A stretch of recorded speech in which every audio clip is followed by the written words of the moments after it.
Hey, what's up YouTube? So today I'm gonna be showing y'all how to install a rack riser and slider in my RSX. I got a 2003 base model. It's gonna be a bit easier for me because I got the motor out, but it's gonna make it a lot easier for me to show you guys how to do it. So let's just jump right into this. All right, so here's your part right here.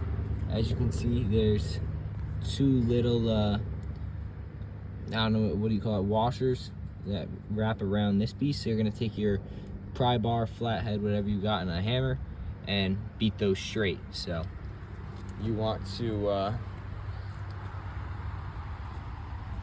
grab my pry bar,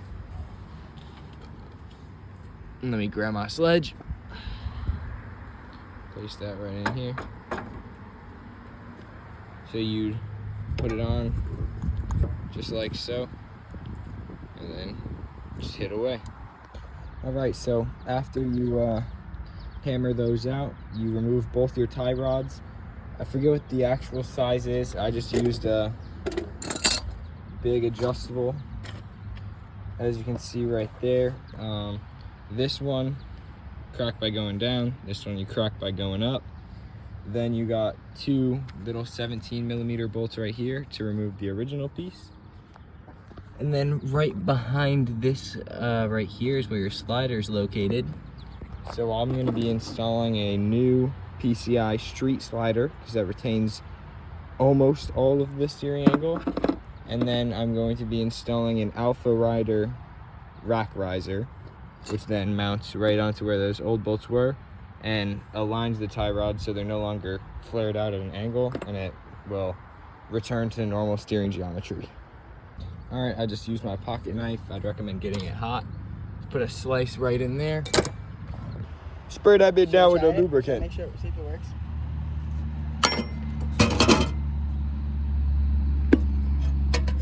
So after you take out those two 17s, do all that, reinstall your two 17s with the slider on top. You do have to put some pressure on it. Then you just reinstall like so. And there is still going to be slight angle since it's completely off the ground, but once you sink it down, as you can see, it will, sorry about that, it raises it up and should restore perfect, if not near perfect geometry.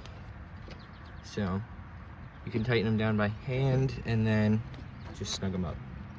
If you're nervous about them backing out or anything, throw on some blue Threadlocker and you're good to go.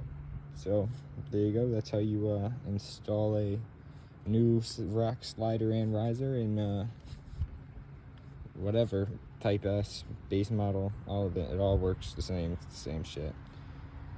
So if you want to keep staying tuned, you'll get to watch this. I just pulled that.